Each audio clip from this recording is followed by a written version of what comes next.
Dave Neilson, Fantasy Sports Giant, coming back to you to give you the big winners and losers from Week 1 at the wide receiver position. Let's get right into it. The winners, Adam Thielen for the Minnesota Vikings, 9 receptions, 157 yards, no touchdowns. However, a big week for everyone who played on offense for the Vikings. Not only did Thielen have a good game, you had Stephon Diggs, Dalvin Cook, Sam Bradford. Big game for this offense. Will Thielen get it done every week? That's tough to say, but still, this is a guy that you could use at wide receiver 3 tier every week, and I think he'll put up decent numbers. Tyreek Hill for the Kansas City Chiefs, 7 receptions, 133 yards, a touchdown. Early on this past month, I did not believe in Tyreek Hill. However, he proved me wrong in Week 1, and obviously I think as the season goes on, he's going to continue to put up these type of numbers. Going to go missing from games time to time, but however, I think this is a guy who's pretty legit and is going to be the number 1 wide receiver for the Kansas City Chiefs. 2 rookies I want to hit on, Kenny Golladay and Cooper Kupp.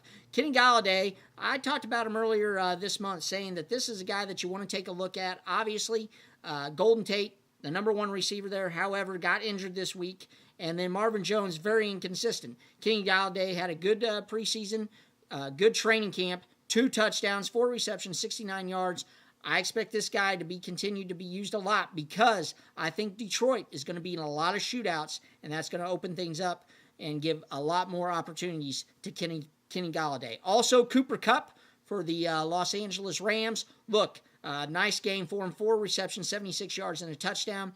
However, it's easier to play real good on offense when your defense puts you up that big. I mean, I believe they started off 10-0. The defense got a pick 6, and I just think it snowballed there for the Colts. The Rams started playing with more confidence. Cooper Kupp, obviously, I think he's got some talent. The question is, Jared Goff's play is going to help Cooper Kupp. And I think right now Jared Goff is still inconsistent. Nice week last week. Let's see if it continues. I don't think it will. Kupp is a nice guy, again, that you could use in that flex position for right now.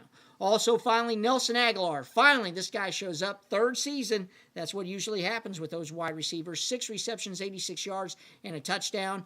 Hey, he's the only wide receiver who played with Carson Wentz last year, the only starting wide receiver. So, yeah, I like Agholor as the season goes on. Obviously, there's other guys there that could steal some targets, but I still think right now he's probably the number 2 wide receiver for the Philadelphia Eagles. Jeffrey is still the number 1, but I think Agholor is the number 2. I think he's taken over Torrey Smith there.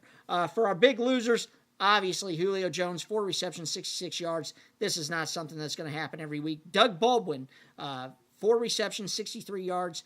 That's a big question there because the Seattle Seahawks offensive line looked horrible against the Green Bay Packers. That was a problem last season for the Seattle Seahawks, was their offensive line. If there's no protection there for Russell Wilson, then that will hamper Doug Baldwin's numbers. So this is something to keep an eye on because I think we're going to see this happen quite frequently the rest of the season. Also, Alshon Jeffrey, I talked about him in the Philadelphia Eagles, 3 receptions, 38 yards.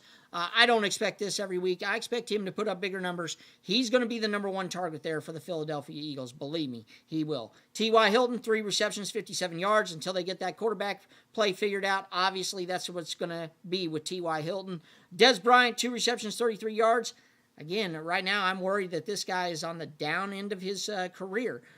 Last season, very inconsistent, didn't live up to the hype. So I'm very concerned about Dez Bryant right now, especially you probably drafted him in the 2nd or 3rd round. And then finally, Kelvin Benjamin, 1 reception, 25 yards.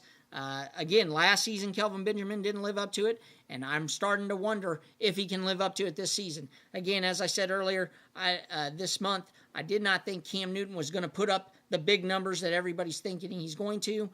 This first week, he did not. He really didn't need to. I mean, they just came out and stuck it to the San Francisco 49ers. So that's the other part of it. I mean, when you're playing up, when you're posting a shutout, you're not going to throw the ball that much. You're going to run it, and obviously that's what the Panthers chose to do. So when they get in that shootout type of atmosphere, I think Benjamin will produce a little bit. But keep an eye on that because he did have a lot of games like that last season as well.